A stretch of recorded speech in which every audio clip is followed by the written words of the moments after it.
Bunker किया ध्वस्त। भारी मात्रा में हथियार, आईईडी बम, देसी ग्रेनेड और विस्फोटक बरामद।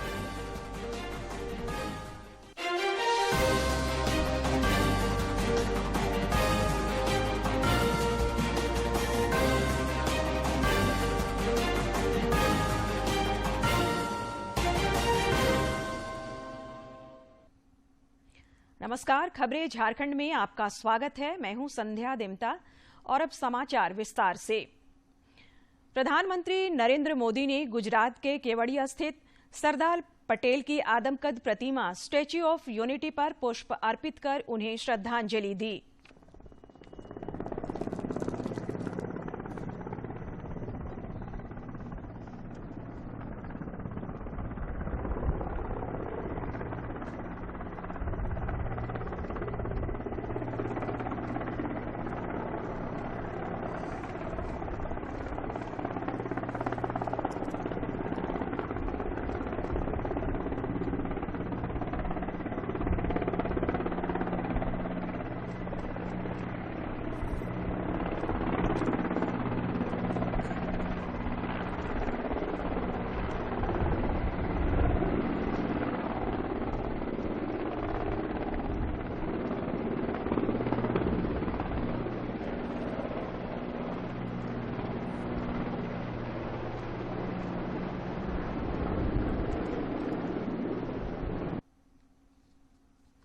लौह पुरुष सरदार वल्लभ भाई पटेल की जयंती पर कृतज्ञ राष्ट्र उन्हें नमन कर रहा है।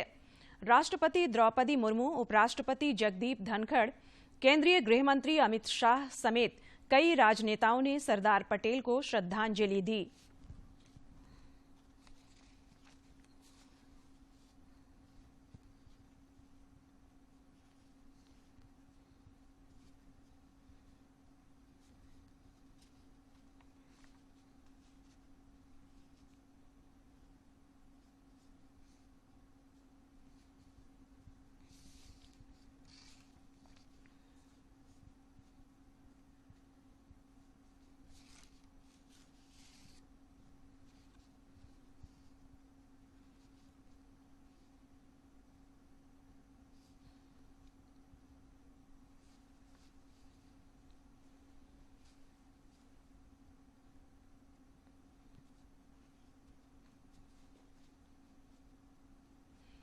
राज्यपाल रमेश बैस ने भी भारत रत्न सरदार वल्लभ भाई पटेल की जयंती पर उन्हें नमन किया।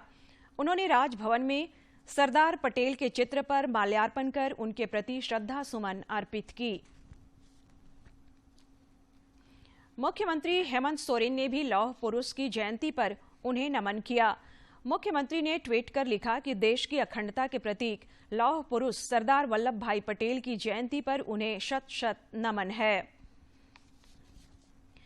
भाजपा के प्रदेश अध्यक्ष दीपक प्रकाश ने रांची के हरमो स्थित पटेल पार्क में आधुनिक भारत के शिल्पकार और देश की एकता और अखंडता के पर्याय भारत रत्न लौह पुरुष सरदार वल्लभ भाई पटेल की जयंती पर माल्यार्पण कर उन्हें नमन किया। देश के महान सपूत सरदार वल्लभ भाई पटेल की जयंती के अवसर पर खूंटी में आज रन फॉर यूनिटी का आयोजन किया गया। रन फॉर यूनिटी का नेतृत्व जनजातीय मामलों के केंद्रीय मंत्री अर्जुन मुंडा ने किया। साथ ही जिले के उपायुक्त शशि रंजन, पुलिस अधीक्षक अमन कुमार समेत जिले के वरीय पदाधिकारी और बिरसा कॉलेज के विद्यार्थी मौजूद थे। इस दौरान केंद्रीय मंत्री अर्जुन मुंडा के नेतृत्व में देश की एकता, अखंडता और सुरक्षा के लिए सत्य निष्ठा के साथ सामूहिक रूप से शपथ लिया गया। है ना? आजाओ। यशस्वी प्रधानमंत्री नरेंद्र भाई मोदी ने नए तरीके से आह्वान करते हुए कि आइए हम सब मिलकर के संकल्प के साथ अपनी प्रतिबद्धता को दोहराएं कि हम नए भारत गढ़ने की तरफ आगे बढ़ रहे हैं। आम आदमी की भागीदारी, जन भागीदारी न केवल राष्ट्र निर्माण के लिए बल्कि राष्ट्र निर्माण के साथ उधर लौह पुरुष सरदार वल्लभ भाई पटेल की 147वीं जयंती सह प्रतिमा अनावरण समारोह का आयोजन रामगढ़ के पटेल चौक पर हुआ। मौके पर आजसू पार्टी के अध्यक्ष सुदेश महतो ने कहा कि अखंड भारत की परिकल्पना को सरदार पटेल ने ही साकार किया था।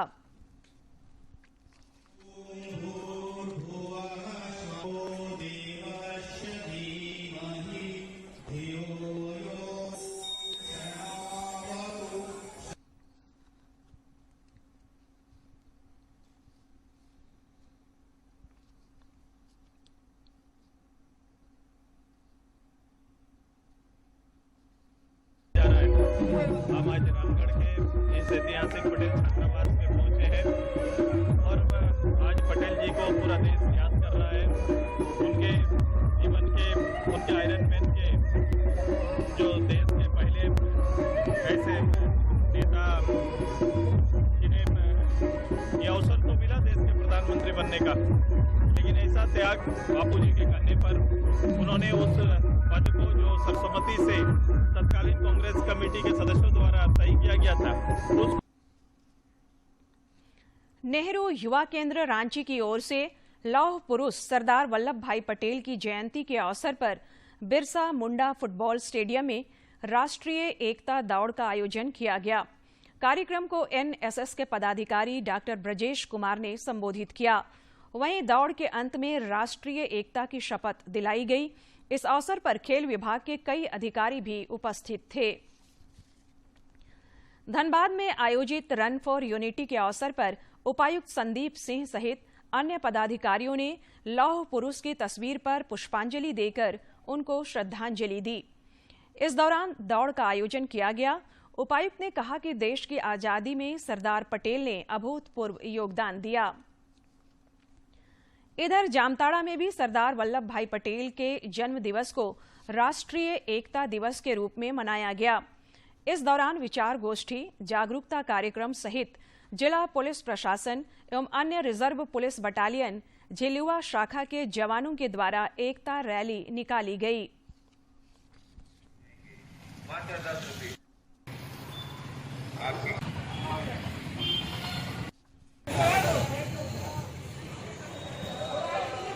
पूरे देश में, पूरे भारतवर्ष में सरदार वल्लभ भाई पटेल के जन्म दिवस के शुभ अवसर पर राष्ट्रीय एकता दिवस मनाया जाता है।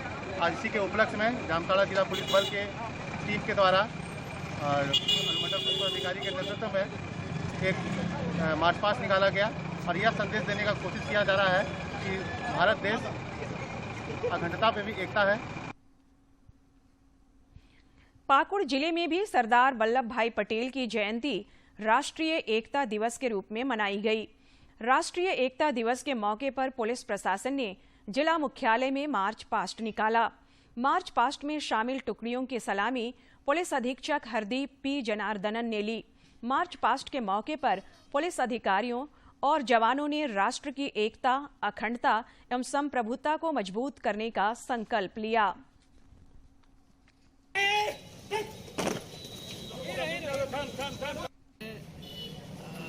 भारत का जो प्रथम प्रधानमंत्री एवं गृह मंत्री रह चुका सरदार वल्लभ भाई पटेल जी के जयंती पर एकता दिवस के रूप में हम लोग मनाया जा रहा है।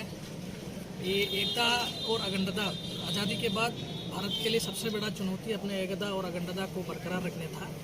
ये चुनौती सरदार वल्लभ भाई पटेल के महत्वपूर्ण योगदान के कारण संभव हो सका।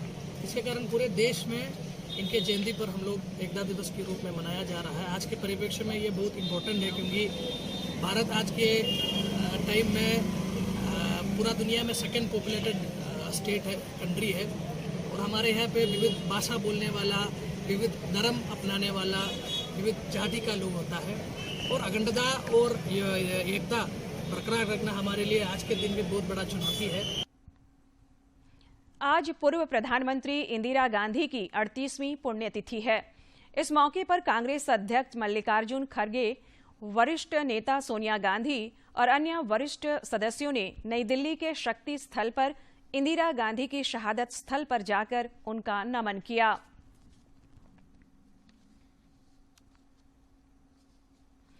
सतर्कता जागरूकता सप्ताह के अवसर पर केंद्रीय सतर्कता आयुक्त ने कर्मचारियों को सत्यनिष्ठा से कार्य के निर्वहन की शपथ दिलाई। भारत विकसित भारत, जिसके तहत कई कार्यक्रम आयोजित किए जाएंगे। इस अवसर पर दिल्ली स्थित सतर्कता भवन में केंद्रीय सतर्कता आयुक्त सुरेश एन पटेल ने अधिकारियों और कर्मचारियों को सत्यनिष्ठा से कार्यों के निर्वहन की शपथ दिलाई। दूरदर्शन के रांची केंद्र में भी सतर्कता जागरूकता सप्ताह के तहत कार्यक्रम का आयोजन कर अधिकारियों और कर्मियों ने ईमानदारी और पारदर्शिता बनाए रखने की शपथ ली।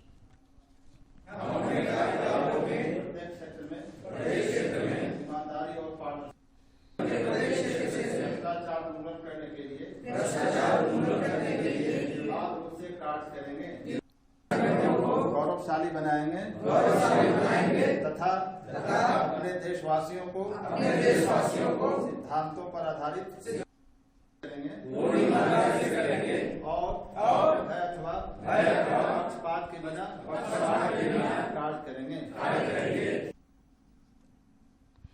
प्रधानमंत्री नरेंद्र मोदी के गुजरात दौरे के तीसरे दिन आज बनासकांठा जिले में उनका कार्यक्रम हुआ। इस दौरान उन्होंने बनासकांठा को जलापूर्ति से जुड़ी 8,000 करोड़ रुपए की परियोजनाओं की सौगात दी।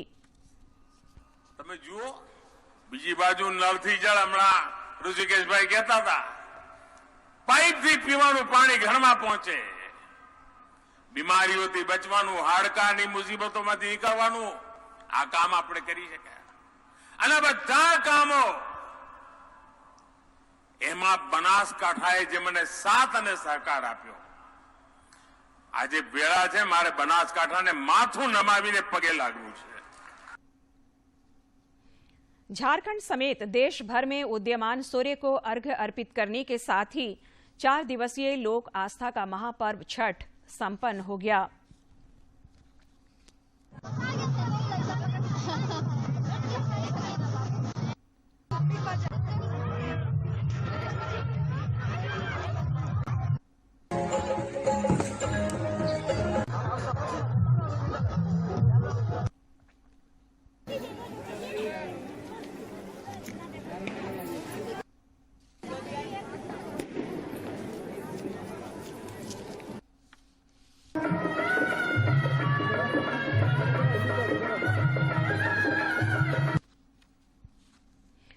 गुजरात में मोरबी में कल शाम मच्छू नदी पर बना झूलता पुल ढह जाने के बाद चल रहे राहत और बचाव कार्य अंतिम चरण में है। इस हादसे के बाद गुजरात में ही मौजूद प्रधानमंत्री नरेंद्र मोदी कल मोरबी का दौरा करेंगे। आपकी योजना आपकी सरकार आपके द्वार कार्यक्रम का दूसरा चरण कल से शुरू होगा। इस दौरान जिलों के प्रखंडों, पंचायतों और गांवों में विशेष शिविर लगाकर लोगों की समस्याओं का समाधान करने का प्रयास किया जाएगा। इस कार्यक्रम का यह चरण 14 नवंबर तक चलेगा। जमशेदपुर को अगले माह से पटना आने जाने के लिए एक और ट्रेन मिलने जा रही है। पूर्व मध्य रेलवे ने इसकी अधिसूचना जारी कर दी है। दरअसल टाटा से रोजाना खुलने वाली धनबाद आने जाने वाली स्वर्णरेखा एक्सप्रेस का कोच LHB में परिवर्तित होने जा रहा है। वहीं दूसरी ओर धनबाद गंगा दामोदर एक्सप्रेस के भी कोच LHB किए जा रहे हैं। रेलवे ने दोनों गाड़ियों को एक साथ जोड़कर चलाने का निर्णय लिया है।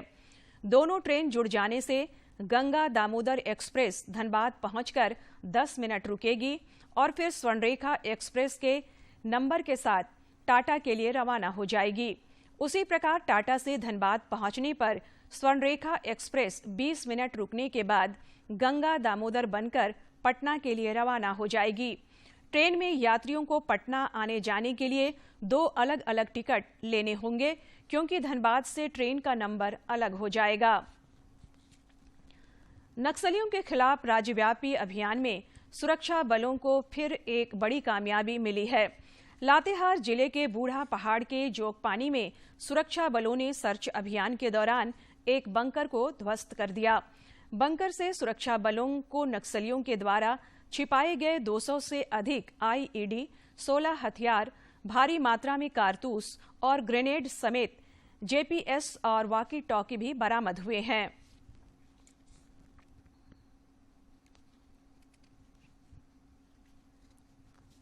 करीब एक महीने बाद 1 नवंबर से राज्य की सभी निचली अदालतों में नियमित सुनवाई शुरू हो जाएगी। 1 अक्टूबर से सिविल कोर्ट में सिर्फ बेल एवं अन्य महत्वपूर्ण मामलों की ही सुनवाई वेकेशन कोर्ट में हो रही थी। वेकेशन कोर्ट के दौरान ट्रायल की प्रक्रिया पर ब्रेक लग जाती है, लेकिन छुट्टी के बाद रेगुलर कोर्ट शुरू होने से मुकदमों में गवाही और ट्रायल की प्रक्रिया सुचारू रूप से चलेगी, जिससे पक्षकारों को भी सहूलियत होगी। वहीं करीब 10 दिनों के बाद झारखंड हाईकोर्ट में भी मंगलवार से मुकदमों की सुनवाई दोबारा शुरू होगी। हाईकोर्ट ने मंगलवार को होने वाली सुनवाई से पहले कॉज लिस्ट भी जारी कर दी है। रामगढ़ के भुरकुंडा परियोजना से 2 साल बाद कोयले का उत्पादन फिर से शुरू हो गया है। इस परियोजना में 13 लाख टन कोयले का रिजर्व भंडार है। उत्पादन फिर से शुरू होने से क्षेत्र में आर्थिक गतिविधि तो मजबूत होगी ही, साथ ही लोगों को रोजगार भी मिलेगा। रामगढ़ जिले के सिसिल बड़का सियाल एरिया के महत्वपूर्ण भुरकुंडा परियोजना के बलकुदरा खोली खदान में 2 साल बाद फिर से कोयला का उत्पादन शुरू हो गया है। पिछले साल से भुरकुंडा परियोजना कंसेंट टू ऑपरेट नहीं रहने के कारण बंद पड़ी थी। हाल ही में 12 अक्टूबर को झारखंड प्रदूषण नियंत्रण बोर्ड और भारत सरकार के ministry of forest and environment की पहल के बाद भुरकुंडा को सीटीओ मिला। इसके बाद यहां से कोयले का उत्पादन शुरू कर दिया गया है और उस सारी प्रक्रियाओं को पूरा करने के बाद आज हम लोग प्रोडक्शन स्टार्ट करने की स्थिति में आ गए हैं और ये प्रोडक्शन लगातार अब चलता रहेगा। अभी वर्तमान एनआईटी के तहत टोटल 13 लाख कोयला बचा हुआ है निकालने का, लेकिन जो हमारा एग्जिस्टिंग पैच है इसमें 6.5 लाख कोयला बचा हुआ है। कोयला उत्पादन शुरू होने के बाद पूरे भुरकुंडा कोयलांचल क्षेत्र में खुशी का माहौल है। इस परियोजना से आउटसोर्सिंग के माध्यम से कोयले का उत्पादन किया जा रहा है। यहां पर कुल 13 लाख टन कोयले का रिजर्व भंडार है।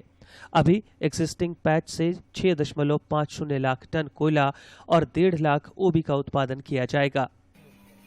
आज 3 वर्षों से भुरकुंडा कोयला बंद है, जो कि तमाम क्षेत्र के जनमानस यहाँ पर बड़ा व्याकुलता से भुरकुंडा कोयला का कब चालू होगा। भुरकुंडा कोयला अंतर्गत भुरकुंडा का बलकुदरा क्षेत्र है जो चालू हुआ। इस पर बस प्रार्थना है कि भुरकुंडा कोयला निरंतर चले। स्थानीय लोगों का मानना है कि भुरकुंडा कोयलारी से कोयले का उत्पादन शुरू होने से क्षेत्र में आर्थिक गतिविधि मजबूत होगी और लोगों को प्रत्यक्ष तथा अप्रत्यक्ष रूप से रोजगार भी मिलेगा। सभी लोगों ने प्रयासरत थे कि भुरकुंडा की एक बार दोबारा खुशियां लौट आई है और अभी बहुत ही अच्छा समय है। छठ माह का पर्व है। इस समय बलकुदरा खदान का सभी प्रक्रियाओं को पूरा करने के बाद कोयलारी से एक बार फिर से कोयले का उत्पादन शुरू हो गया है। खास बात यह है कि मजदूरों को रोजगार मिलने के साथ उनका पलायन भी रुकेगा। रामगढ़ से कौशल किशोर तिवारी की रिपोर्ट। आज राष्ट्रीय सांख्यिकी कार्यालय क्षेत्र संकाय प्रभाग क्षेत्रीय कार्यालय रांची के तत्वावधान में भारत सरकार सांख्यिकी एवं कार्यक्रम कार्यान्वयन मंत्रालय के विशेष सफाई अभियान 2.0 का आयोजन किया गया। इस अभियान का मुख्य उद्देश्य कार्यालयों के लंबित कार्यों का निपटारा और घर मोहल्लों को साफ सुथरा रखना है।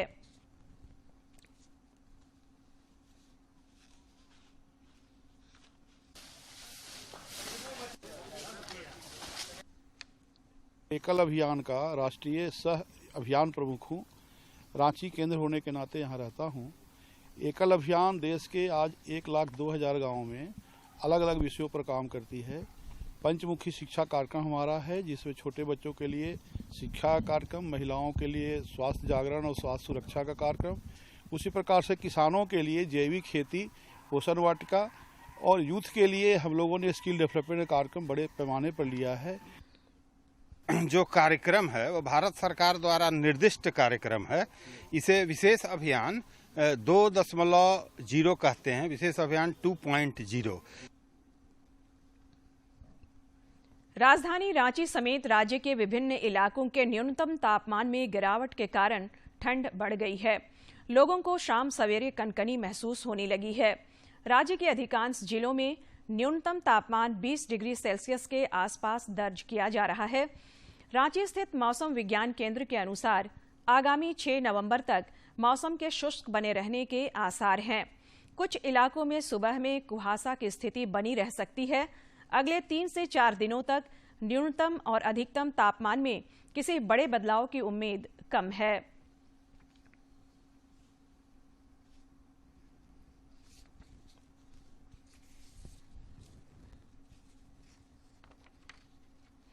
शीत ऋतु के आगमन के साथ ही जामताड़ा जिले में मेहमान पक्षियों का आना शुरू हो गया है।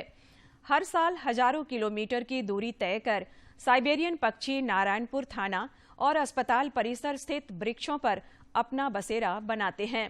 इन पक्षियों के कलरव से इन दिनों पूरा क्षेत्र गुलजार रहने लगा है।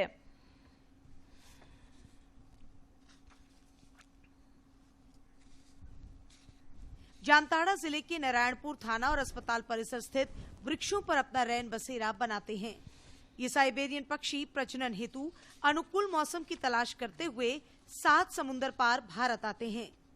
अस्पताल परिसर स्थित वृक्षों पर विदेशी मेहमानों को स्थानीय पुलिस, अस्पताल के चिकित्सकों और कर्मियों के द्वारा सुरक्षा प्रदान की जाती है। पक्षी जो आते हैं ये जो कि हम लोगों का एक अतिथि की तरह है और सुरक्षा के दृष्टिकोण से थाना परिसर में और बगल के जो अस्पताल परिसर है वहाँ पे मुख्य रूप से ये लोग रहते हैं। दूसरी बात यह है कि जब इन लोगों का प्रजनन का समय होता है तो ये लोग विशेष तौर पर उस जगह को चुनते हैं जहाँ पे कोई लोग इन लोगों को किसी प्रकार के ढेला पत्थर न करे या किसी प्रकार के अवरोध उत्पन्न न करे। और बगल थाना परिसर में जो तालाब है उसका भी ये लोग मछली खोजने में या अपना खाने पाने में इसका इस्तेमाल करते हैं। पुलिस प्रशासन और अस्पताल कर्मियों के साथ साथ स्थानीय लोग भी इन मेहमान पक्षियों के आने का इंतजार करते हैं। तो इस तरीके से ये बहुत पूर्व से ही हमारे आने से भी पहले बहुत पूर्व से ही यहाँ के जो बहुत पुराने लोग हैं वो भी बताते हैं कि गत कई वर्षों से ये इसी जगह में पूरे क्षेत्र में नारायणपुर थाना परिसर और बगल के जो अस्पताल परिसर है यही ये लोग आते हैं और अपना समय बिताते हैं और अपने बच्चे के साथ फिर जब इन लोगों का समय पूरा हो जाता है तो अपना वापस लौट जाता है। शीत ऋतु अपने आप में एक मनमोहक ऋतु है। ऐसे में इन मेहमान साइबेरियन पक्षियों का कलरव इसे और अधिक मनमोहक बना देता है। जामताड़ा से सुभाष प्रसाद सिंह की रिपोर्ट। और अब कुछ खबर राज्य के विभिन्न जिलों से।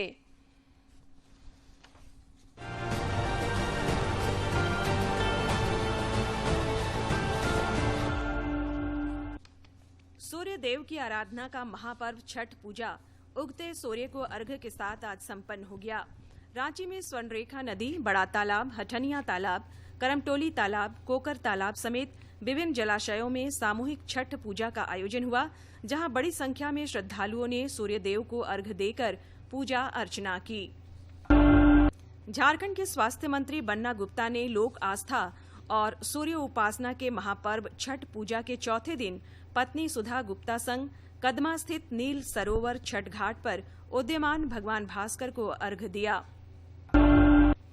भगवान भास्कर की आराधना का 4 दिवसीय छठ महापर्व आज संपन्न हुआ। इस अवसर पर सांसद संजय सेठ ने अपने लोकसभा क्षेत्र के ओरमांझी में छठ घाट पर पहुंचकर सबको इस महापर्व की शुभकामनाएं दी। रामगढ़ शहर और कोयलांचल के छठ घाटों पर श्रद्धालुओं ने उदीयमान सूर्य को अर्घ्य दिया। शहर के विभिन्न स्थानों पर भगवान सूर्य की भव्य और आकर्षक प्रतिमा स्थापित की गई थी, जिसके विधिवत रूप से पूजा अर्चना की गई। वहीं शहर के मुख्य नदी दामोदर छठ घाट पर हजारों लोगों ने अर्घ्य अर्पित किया। जमशेदपुर से सटे सरायकेला खरसावां जिले के आदित्यपुर थाना क्षेत्र स्थित शिव इन ऑर्गेनिक कंपनी के गोदाम में एक चोर ने फांसी लगाकर आत्महत्या कर ली। कंपनी के कर्मचारियों ने उसे परिसर में चोरी करते पकड़ा और गोदाम में बंद कर दिया, जहां चोर ने गोदाम में रखे तार के सहारे फांसी लगाकर आत्महत्या कर ली। पलामू के मेदनी नगर के शहर थाना क्षेत्र अंतर्गत रेड़मा में एक पुलिसकर्मी ने नशे की हालत में रिंकू तिवारी नामक व्यक्ति को गोली मार दी। उसे गोली सीने में लगी है। पुलिसकर्मी पलामू सेंट्रल जेल के सुपरिंटेंडेंट का बॉडीगार्ड है। सांसद संजय सेठ ने चांडिल की बिटिया को प्रधानमंत्री रिसर्च फेलोशिप मिलने पर हर्ष जताया है। उन्होंने कहा है कि यह हमारे लिए गौरव की बात है। साथ ही उन्होंने प्रधानमंत्री नरेंद्र मोदी का भी आभार व्यक्त किया है। भाजपा विधायक दल के नेता बाबूलाल मरांडी ने गुजरात के मोरबी स्थित झूलते पुल के अचानक टूटने से कईयों के मरने एवं लापता होने की घटना पर दुख प्रकट किया है। उन्होंने ईश्वर से दुख की इस घड़ी में पीड़ित परिजनों को शक्ति प्रदान करने की कामना की है। सिल्ली के पूर्व विधायक अमित कुमार महतो ने 15 नवंबर को होने वाली मैराथन दौड़ में खतियानी छात्रों के भागीदारी लेने की बात कही है। उन्होंने कहा है कि झारखंड में स्थानीय को हक और अधिकार से वंचित रखा गया है। जमशेदपुर के बेस्टीपुर थाना क्षेत्र अंतर्गत बेली बोधन घाट के पास एक व्यक्ति को हमला कर घायल करने के मामले में पुलिस ने आरोपित सुमित नाग को उसके कदमा स्थित आवास से हथियार के साथ गिरफ्तार किया है। वह काफी दिनों से फरार चल रहा था।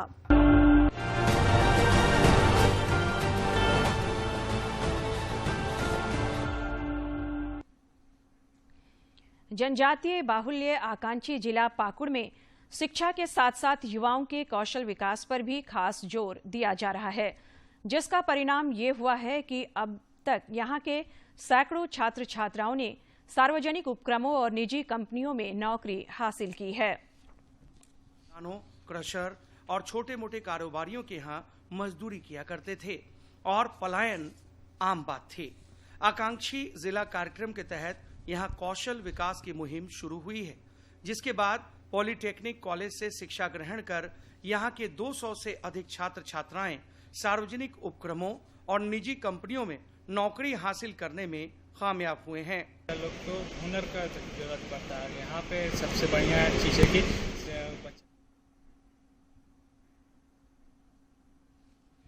और अब आखिर में इस बुलेटिन के मुख्य समाचार एक बार फिर। सरदार वल्लभ भाई पटेल की जयंती पर कृतज्ञ राष्ट्र ने किया याद। राष्ट्रपति, उपराष्ट्रपति, प्रधानमंत्री, राज्यपाल और मुख्यमंत्री ने दी श्रद्धांजलि। उदीयमान सूर्य को अर्घ्य अर्पित करने के साथ ही 4 दिवसीय आस्था का महापर्व छठ संपन्न। व्रतियों ने की सुख, समृद्धि और सेहत की कामना। आपकी योजना, आपकी सरकार, आपके द्वार कार्यक्रम का दूसरा चरण कल से होगा शुरू। 14 नवंबर तक पंचायतों में लगेगा विशेष शिविर। और लातेहार पुलिस ने बूढ़ा पहाड़ पर नक्सलियों का बंकर किया ध्वस्त। भारी मात्रा में हथियार, आईईडी बम, देसी ग्रेनेड और विस्फोटक बरामद।